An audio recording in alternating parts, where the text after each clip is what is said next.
Foy Vance, She Burns. Have you ever found yourself thinking, God, do you know one of the annoying things about life is that my interactions with poo that is not my own are so unpredictable. You never know the moment that you're going to see it. If you're looking for some, it could be days before you'd come across it. Thankfully, somebody has finally solved that problem because Nigel George and two of his colleagues have opened the National Poo Museum in the Isle of Wight Zoo. It is also known as Poo at the Zoo, and it is exactly what it sounds like. It is a museum of excrement where you are able to go in and go, oh, I wonder what did that and how long ago. Begs the question why anybody would set this up. Nigel, out of curiosity, you decided we needed a poo museum. Why? Yeah, it's an interesting one, isn't it? Yeah. It all came about because one of my colleagues, we're an arts collective, you see. This is one of many art science sort of mixed discipline projects that we have on the go at the moment. And so Daniel Roberts, who's our inventor, was in Sweden. He's half Swedish. He was out in Sweden with some family and friends out in the countryside, wandering around, looking at wildlife, and he found a lynx poo. And he noticed that everybody was far more fascinated by the poo than they were by the actual animals that they could see. And so when he came back to the Isle of Wight and our studio where I am now in Sandown Bay, we sat down. He was telling us this story, and we thought that's really interesting, because you tend to think people's reactions to poo is one of disgust. And yet, what he saw seemed to go against that. And so we started talking about, well, maybe there's an exhibition there. And then we got a bit more ambitious and thought, well, maybe there's more than an exhibition. Maybe there's a whole museum. And so that's kind of how we work. We have an idea, and then we do it. The one bit in this I would have thought that is a challenge in an exhibition is odour issues. Yes. Obviously, poo, potentially is a dangerous thing, and it's an issue that causes problems around the world with poor sanitation in less developed parts of the world, etc. And there lies a serious note to what we're doing. I mean, it's a funny thing. You can't help but laugh about it. But yes, so we have to be very careful when handling the poos, and of course when arranging them for exhibition. And what Daniel has done, being an inventor, has developed a way of completely drying the animal feces that he's collected to the point where they no longer smell, and then safely encapsulating them in clear resin. So they become almost like beautiful works of art. Really? Do they? And, well, this is the thing that when you see them encapsulated in this, some of these are quite large spheres as well, and they're on a little podium that you can press a button and they light up. And because they are in this resin, they're kind of magnified as well, and you get to see what the animal's been eating, and little teeth and bones if it's desiccated, magnified, encapsulated, illuminated poo. It's absolutely bonkers. And do you know what? I'm so tempted to say this is our first radio interview that we've done, so I think you have got the scoop. It's quite the scoop. It's good to be in on the cutting edge of something like this. Give us a sense of the spectrum of poo that is available to the people who might come in to see it. Well, at the moment, so this is a work in progress. We're working with the wonderful Isle of Wight Zoo, who are our next-door neighbours. So we've got a studio on the Sandown seafront in Sandown Bay, and the zoo is right next door to us. They were the obvious choice to help us develop this project because they've got lots of lovely animals. And so they've been donating some of their poo for us to exhibit. So we've got things like lion, we've got lemurs, meerkats, we've got some local animal poos as well, like herring gull and rook and stuff like that. Herring gull? How do you collect a herring gull poo?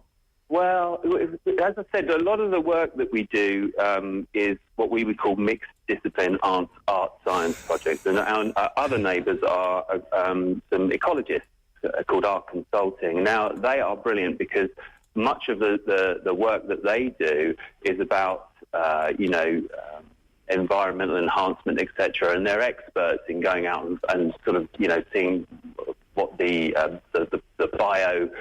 atmosphere of a particular place is like. And one of the ways they do that is by looking at the poo. If you can't see the animal, you can find the poo. And they've just been bringing us stuff back. But So, I'm still struggling with how do even with a very fine spatula, that's going to be a tricky task. It's so interesting that you should say that, because one of the techniques that Daniel has developed is to kind of it's very bizarre. I can't believe I'm telling you this, really. But what he does is he kind of freeze dries them instantly with a fire extinguisher. and then he very carefully lifts them so as not to change the shape of them at all.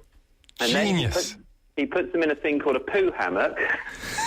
And the poo hammock then goes... Oh, it's silly, isn't it? But this is absolutely true, I promise you. And then the poo hammock goes into a poo dryer that he's invented. And a poo dryer can take up to about 5 different types of poo at one time. And then, depending on the size of the animal poo, depending on what it was, it could be in the poo dryer for maybe a day, or if it's something like a lion poo, which is a substantial amount of poo, then it's probably a week or so in the poo dryer, just completely drying out. And then it's kind of, it's not so yucky, and it loses its smell. Once all the sort of wetness has gone from it, they lose their smell. Never has so much ingenuity, time, effort, intellect and innovation been applied to excrement. You have no idea, Anton. You have no idea. So what's your personal favourite in those quiet evenings when you're sitting at home smoking your pipe with your slippers on and you're thinking about the desiccated poo that is your legacy? Which is the one you're most proud of? It's interesting actually, because it's a pellet rather than a poo, and we've included some pellets in the exhibition. And if you're not sure what a pellet is something that's partially digested and then is kind of coughed up, a bit like a fur ball that a cat would do, and these are just parts that the animal doesn't want to go through the rest of their digestive system. And so we've got a pellet from a herring gull actually that tells a fantastic story, and it has a piece of plastic bag inside it that you can clearly see. And of course this is a real issue that is a problem. Birds, animals ingesting plastic that us human beings are leaving behind. And so you can see how, as a kind of lovely nature detective story to be told just by looking at these poos. And this particular herring gull pellet is a fantastic way of telling a cautionary tale. There's a vast variety of texts coming in. Is it all just animal poo, or is there famous poo, like Napoleon's last poo? We would love to do a celebrity... we've talked about this, Al Pacino's poo, Robert De Niro's poo. I mean, wouldn't it just like Madame Tussauds, but it's just poo, celebrity poo. I have a whole celebrity poo section. Well... I mean, the Isle of Wight Zoo at the moment, where you can see the poos. It's on loan to them, and this is our first part of the museum. What we hope to do is set up our own external museum at some point, and then we can have our celebrity poo section and all the other things that we want to do. It's such an expansive subject. It's unbelievable. Nigel, fair dues to you. And there's a lot of people asking, is this related to the 1st of April? No, this is genuinely a real thing. I promise it's a genuine thing. I mean, if you just... we've been absolutely astonished by the response. We never expected it. We do lots of projects as a group of jobbing artists who have chosen to work together. We do all sorts of things. It's extraordinary that all we had to do is say poo and suddenly everyone would take notice of what we're doing. But it's no less important than any of the other things that we do. It is funny, but then most of what we do is, a sense of humour is definitely required to capture people's imaginations.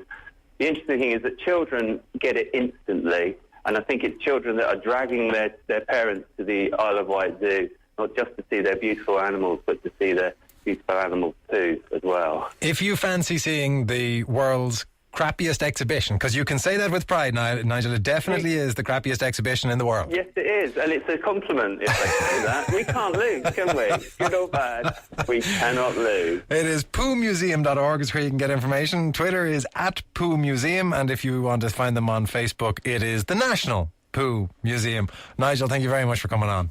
Anton, thank you. We really appreciate it. Commissions.